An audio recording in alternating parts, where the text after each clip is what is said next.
माता सीता के जन्म को लेकर कई कहानियां प्रचलित हैं। कोई कुछ कहानी सुनता है तो कोई कुछ। इसलिए साफ साफ कहना मुश्किल है कि सीता की माता कौन थी। सीता के जन्म से जुड़ी हम ऐसी ही एक प्रचलित कहानी सुना रहे हैं। एक बार लंकापति रावण के तप से खुश होकर भगवान ब्रह्मा उसे वरदान मांगने को कहते हैं। रावण उनसे अमर होने का वरदान मांगता है। ब्रह्मा जी उसे अमर होने के अलावा कोई दूसरा वरदान मांगने को कहते हैं। रावण वरदान में मांगता है कि मुझे सुर, असुर, पिशाच, नाग, किन्नैया, अप्सरा कोई भी न मार सके। रावण मनुष्य द्वारा न मारे जाने के बारे में नहीं बोलता है, क्योंकि वह मनुष्य को तिनके के समान समझता था। वरदान पाने के बाद रावण हर तरफ तबाही मचाना शुरू कर देता है। एक दिन वह दंडकारण्य नामक जगह पहुंचता है, जहां ऋषि मुनियों का निवास था। रावण को ऋषि मुनियों को मारना उचित नहीं लगा, लेकिन वो उन ऋषि मुनियों के रक्त को एक कमंडल में भरकर साथ ले जाता है। वह कमंडल गृत्समद ऋषि का था, जो पुत्री की लालसा में माता लक्ष्मी से प्रार्थना करते थे कि वह उनके घर पुत्री के रूप में जन्म ले।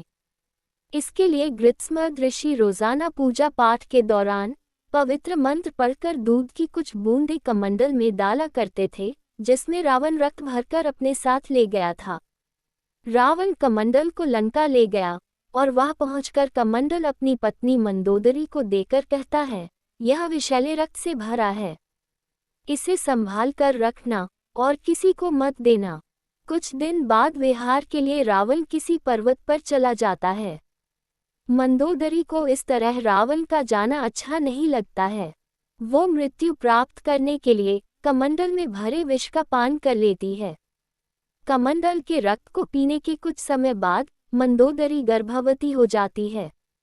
गर्भवती होने के बाद मंदोदरी घबरा जाती है कि महल में मौजूद अन्य लोग उसके बारे में क्या सोचेंगे।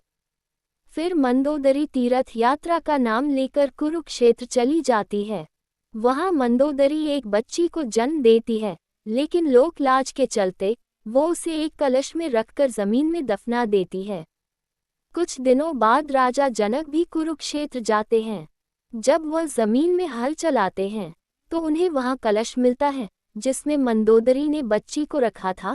हल के सीट यानी कि हल के आगे के नुकीले भाग से टकराने की वजह से कलश मिला था, इसलिए राजा जनक ने कन्या का नाम सीता रखा। दोस्तों, कहानी अच्छी लगी हो तो इसे लाइक करें, शेयर करें और चैनल को सब्सक्राइब जरूर करें। धन्यवाद।